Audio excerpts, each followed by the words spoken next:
آج یہی ہمارا حال ہے کہ عمل ہم نے چھوڑ دیا۔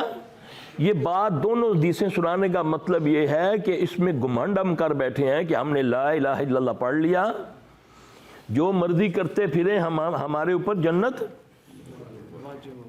تو لا الہ الا اللہ تو بہت ساروں نے پڑھا تھا۔ اعوذ باللہ من الشیطان الرجیم، بسم اللہ الرحمن الرحیم۔ وَإِن يَمْسَسْكَ اللَّهُ بِضُرٍّ فَلَا كَاشِفَ لَهُ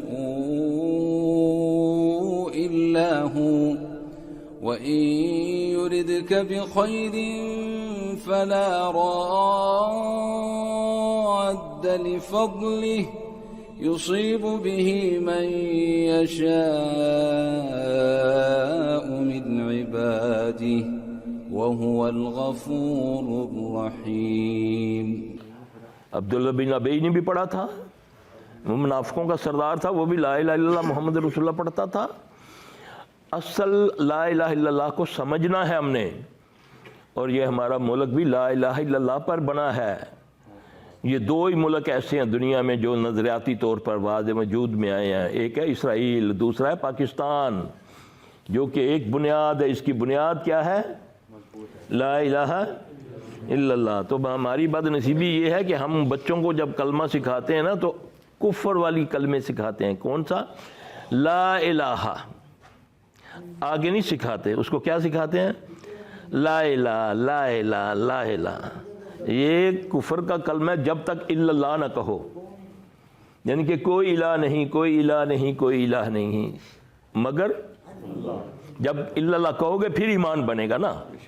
تو ہم بچوں کو بھی لا الہ سکھاتے ہیں۔ تو میرا بھائی یہ باتیں سمجھنے کی ہیں، اللہ تعالیٰ مجھے آپ کو سمجھ عطا فرمائے۔ یہ الفاظ معمولی نہیں ہیں جو آپ کو پڑھنے کے لیے دیتے ہیں، یہ پڑھا کریں، یہ نبی صلی اللہ علیہ وسلم کی دعائیں ہیں جی۔ جو بھی تکلیف ہوتی ہے اللہ کے نبی صلی اللہ علیہ وسلم نے دعائیں بتائی ہیں، تویز نہیں دیے۔ آج امت کو طویل دھاگوں سے گاڑ کے رکھ دیا کہ بیڑا گرک، وہ علاج کے لیے جاتے ہیں تو 10 اور چیزیں ان کے ساتھ مل جاتی ہیں۔ تو جو علاج نبی سے ملتا ہے وہ دنیا میں کہیں بھی نہیں ہو سکتا۔ تو تمہیں یہ ساری جتنی تکلیفیں لے کر آتے ہو، جتنی بیماریاں جتنی بھی ہے، صحابی ہے مسجد آپ صلی اللہ علیہ وسلم آئے تو وہ ایک صحابی حضرت امامہ رضی اللہ عنہ مسجد میں تشریف فرما ہے، بیٹھے ہوئے ہیں، دعا مانگ رہے ہیں، رو رہے ہیں۔ عرض پوچھا یا اے ابو ہریرہ خیریت، اے امامہ کیا بات ہے تم مسجد میں نماز سے پہلے آ گئے ہو؟ عرض کی یا رسول اللہ صلی اللہ علیہ وسلم بڑے معاملات خراب ہو گئے ہیں، مقروض ہو گیا ہوں، سست ہو گیا ہوں، کاہل ہو گیا ہوں، قرضہ چڑھ گیا ہے، کاروبار تباہ ہو گیا ہے، بزدل ہو گیا ہوں، کنجوس ہو گیا ہوں، یہ وہ۔ آپ نے فرمایا تجھے میں ایسے کلمے بتاتا ہوں، اس کو صبح شام پڑھ، اللہ تجھے اس مصیبتوں سے نجات دے گا۔ پھر نبی علیہ السلام صلی اللہ علیہ وسلم نے ان کو ایک دعا سکھائی، وہ بات بہت میں کہتا رہتا ہوں، اللہم انی اعوذ بک من الہم والحزن واعوذ بک من العجز والکسل واعوذ بک من البخل والجبن واعوذ بک من غلبۃ الدین وقہر الرجال۔ اب یہ دعا رسول اللہ صلی اللہ علیہ وسلم کی بتائی ہوئی، امامہ رضی اللہ عنہ عرض کرتے ہیں کہ یا رسول اللہ جس دن سے میں نے اس کو پڑھنا شروع کیا ہے اللہ نے میرے معاملات درست کر دیے۔ یہ طریقہ ہے رسول اللہ صلی اللہ علیہ وسلم کا، اور مجھے تو دیا تعویذ دے دیا، میں نے ادھر باندھ دیا، ادھر ٹانگ دیا، ادھر رکھ دیا، تو پھر یہ کیا ہے؟ دھاگا باندھ لیا، کاغذ باندھ لیا، یہ ثبت کا کپڑا باندھ لیا، یا اس کو نیلے دھاگے میں باندھنا ہے، اس کو خوشبو لگانی ہے، جمعرات کو اگربتی کی دھونی دینی ہے، یہ کیا سارا کچھ ہے؟ اللہ کے ولیوں یہ چیزیں نہیں ہیں۔ اصل چیز کیا ہے؟ اصل چیز ہے اللہ اور اس کے رسول صلی اللہ علیہ وسلم کی اتباع۔ نماز، قرآن میں بھی آپ کو دعائیں ملتی ہیں، حدیث میں دعائیں ملتی ہیں۔ یہ مصیبتوں میں گھومے پھر رہے ہو، اللہ تبارک تعالیٰ دور کرنے والا ہے۔ نوافل پڑھو، نماز سے اللہ سے مدد مانگو، دیکھو اللہ تعالیٰ کیسے دور کرتے ہیں سارے معاملات۔ اور اپنے دشمن کو پہچانو کہ دشمن کون ہے تمہارا۔ سب سے بڑا دشمن تمہارا شیطان ہے۔ شیطان چاہے انسانوں میں ہے چاہے وہ جنوں میں ہے، وہ شیطان ہے، کیونکہ شیطان تو کوئی مخلوق ہے نہیں ہے۔ اب اگر جو چیز تمہیں اللہ سے دور کرتی ہے وہ شیطان ہے۔ نہیں، یہ اندر کا بھی شیطان ہے نا، انسانوں میں بھی شیطان ہے۔ وہ شیطان نہیں ہے جو ادھر بیٹھا، وہ تو فرشتہ ہے، وہ تو لکھنے والا ہے جی، وہ تو لکھنے والے ہیں، وہ شیطان نہیں، وہ فرشتے ہیں، ایک رائٹ والا اور لیفٹ والا، ٹھیک ہے۔ ان کے ذمہ اللہ نے ڈیوٹی لگائی ہے، یہ کوتاہی نہیں کرتے۔ کوتاہی تو میں کرتا ہوں، نہ نماز اپنے ٹائم پر، نہ روزہ اپنے ٹائم پر۔ جو میرا نماز جنازہ کا فرض کفایہ ہے، اور نماز جو ہے وہ فرض عین ہے۔ اب میں اہمیت کس کو دیتا ہوں، فرض عین کو یا فرض کفایہ کو؟ فرض کفایہ کے لیے مارکیٹیں بند کر دیتا ہوں، ہاں جی، 5 منٹ کے لیے اپنا کام نہیں بند کرتا۔ جو فرض عین ہے اس میں تمام فرقوں کا اس پر اجتماع ہے، اتحاد ہے کہ یہ فرض عین کا تارک ہمیشہ اسلام میں نہیں ہوتا، وہ خارج ہو جاتا ہے اسلام سے۔ تو ہم کتنی اہمیت دیتے ہیں نماز کو، جبکہ اللہ نے ہمیں یہی طریقہ بتایا کہ وَاسْتَعِینُوا بِالصَّبْرِ وَالصَّلَاةِ، صبر اور نماز کے ساتھ اللہ سے مدد مانگو۔ تو یہ ساری چیزیں جو ہیں میرے بھائی، یہ اللہ سے مدد مانگا کریں اس طریقے سے۔ یہ شارٹ کٹ راستہ ہے اللہ کے ساتھ رابطے کا۔ اللہ مجھے آپ سب کو سمجھ عطا فرمائے۔ جی جی، کیا حال ہے تیرا؟ ٹھیک ہے، سویا ہے؟ راتی سوتا ہے؟ نیند دی دوائی نہ دینا، ویسے انہوں دہی کھوا دیو کوئی آدھ پاپا روز سونے تو پہلے۔ چلو کوئی گل نہیں، آن دے الٹی آندی تھے۔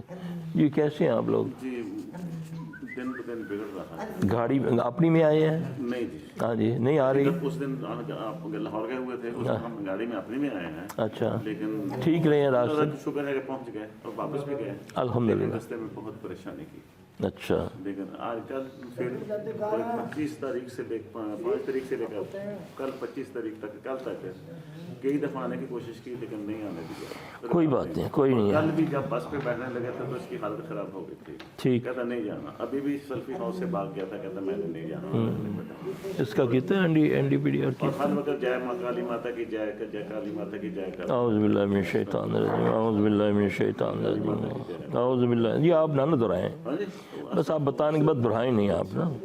تو 4 نمبر کمرے میں بھی بس وہ آتے ہیں، ان کو ختم کرتے ہیں، پھر بن رہے ہیں، پھر بن رہے ہیں۔ نہیں نہیں، وہ ابھی تو یہ حاضر ہی نہیں ہے، دماغ تو اس کا قابو کیا ہوا ہے۔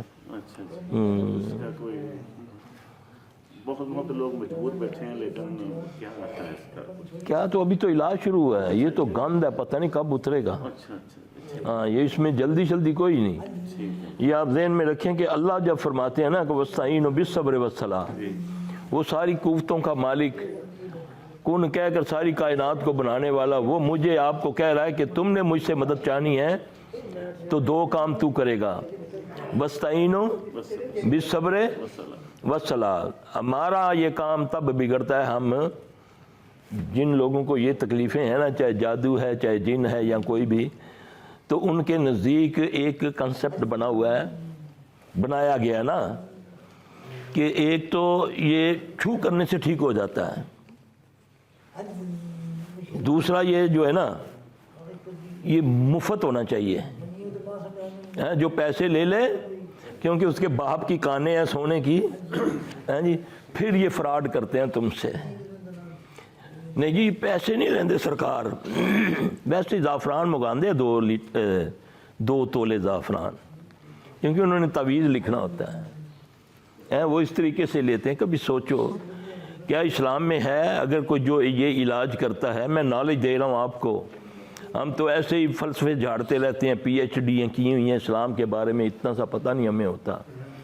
ہاں جی، یہ جو دم ہوتا ہے نا، یہ صرف قرآن اور حدیث سے ہونا چاہیے، اپنی طرف سے کوئی دم نہیں ہونا چاہیے، یہ یاد رکھنا۔ اللہ کے نبی صلی اللہ علیہ وسلم دم کرتے بھی تھے، آپ کو دم کیا بھی جبرائیل علیہ السلام نے، آپ اپنے نواسوں کو دم کیا کرتے تھے، صحابہ آپ کو آ کر بتاتے یا رسول اللہ صلی اللہ علیہ وسلم میں فلاں گیا جگہ پر، وہاں پر یہ ماجرا ہوا، میں نے اس کو دم کیا، اس نے مجھے یہ دیا۔ یہ بھائی کہہ رہے ہیں کہ یہ تم نے غلط کیا یہ بکریاں لے کر، تو بتائیں یہ میں نے صحیح کیا یا غلط کیا؟ تو آپ صلی اللہ علیہ وسلم نے فرمایا تم نے صحیح کیا، لوگ تو برا کام کر کے لیتے ہیں، اس میں سے میرا حصہ بھی نکالو، یہ صحیح حدیث ہے۔ ہمارے ذہن میں ہے یہ جو بیماریاں تم لیے پھرتے ہو، یا ایک تو مفت ہمارا علاج ہو، دوسرا ہم جاتے ہی البی حالی جتیاں ہی لائیے تے پیر صاحب پھر پھڑ کے اینج کر کے نا تسبیح تے پھوک مارن تے میں ٹھیک ہو جاواں، ایسا نہیں ہوتا۔ یہ بے صبری میں تمہارے کام بگڑتے ہیں. اگر اللہ کی طرف سے آ گئی ہے نا، اب ان سے پوچھو نا کیسے بگڑ رہی ہے، ان کے اوپر کیا گزر رہی ہے. وہ بیچارہ ماں کینیڈا سے لے کر آئی اس بچے کو، 4 شاک لگاتے رہے وہاں پر، 4 مہینے ہاسپٹل میں بیچارہ داخل رہا ہے. ان کو پتہ نہیں ساری سائنس ان کی فیل ہو گئی ہے. انشاءاللہ اللہ اس سے شفا دے گا اللہ کے حکم سے. اگر اس کے مقدروں میں اللہ نے لکھی ہے تو ضرور دے گا میرا رب. لیکن اس میں جلدی یہ نہیں ہے، اس میں جلدی مت کرو. اب آپ اتنے عرصے سے آپ کا معاملہ خراب ہے، کتنے عرصے سے خراب ہے یہ بتائیں آپ؟ 70 80 سال 100 سال بھی ہو چکا ہے. تقریباً نسل در نسل 3 نسلیں ہو چکی ہیں. اصل میں جا رہا ہے. تو اب یہ بھائی اللہ تعالیٰ آسانی پیدا کرے. ہم تو کوشش کرتے ہیں کہ اللہ تعالیٰ جو آتا ہے ہمیں پتہ ہے کس مصیبت سے بیچارے آتے ہیں. وہ تو چیزیں خبیث ان کی گاڑی کو نہیں آنے دیتے تھے. اللہ کا شکر کریں کہ آپ یہ دیکھیں کہ کتنا فرق پڑا کہ پہلے گاڑی نہیں آتی، اب آپ گاڑی میں آئے کہ نہیں آئے. تو پھر یہ ابھی نکلے گا ابھی نا. اور جو علاج ہوتے ہیں نا، جو غلط علاج آپ سے کیے ہوتے ہیں، کسی نے آپ سے کیلیں ٹھکوائی ہوتی ہیں، کسی نے قبرستانوں میں کوئی کچھ دبوایا ہوتا ہے، یہ سارا ان کو قوت جاتی ہے. وہ جو خبیث چیزوں نے ہوتی وہ اس کو القاء کرتا ہے، کیونکہ اس نے اللہ حدیث رسول کو تو پڑھا ہی نہیں ہے. وہ تو بیٹھا ہے اپنے چلے کر کے. تو وہ اس سے کیا ہوتا ہے، اس سے پھر یہ ہوتا ہے کہ وہ جو شیطان اس کو القاء کرتا ہے، لے لو جی اس کے ناخون لے لو جی، اس کے بال لے لو جی، اس کے کپڑا لے لو جی، اس کو وہاں دفن کر دو جی، یہ گوشت اس کے اوپر رکھ دو، اس کے اوپر مل کے قبرستان میں پھینک دو، یہ گوشت اوپر پھینک دو، چیلوں کووں کو ڈال دو. یہ تمہارا بیڑا گرک کرتا ہے علاج. اس علاج سے تمہارے کام بگڑتے ہیں. ہم یہ شارٹ کٹ کی وجہ سے پڑھنا نہ پوے. مولوی صاحب ان ساڈے کو ٹائم کوئی نہیں، ایڈا بڑا کاروبار ہے تو ہن تسی پڑھنے سے ایک فرقہ پکڑا دیتا ہے.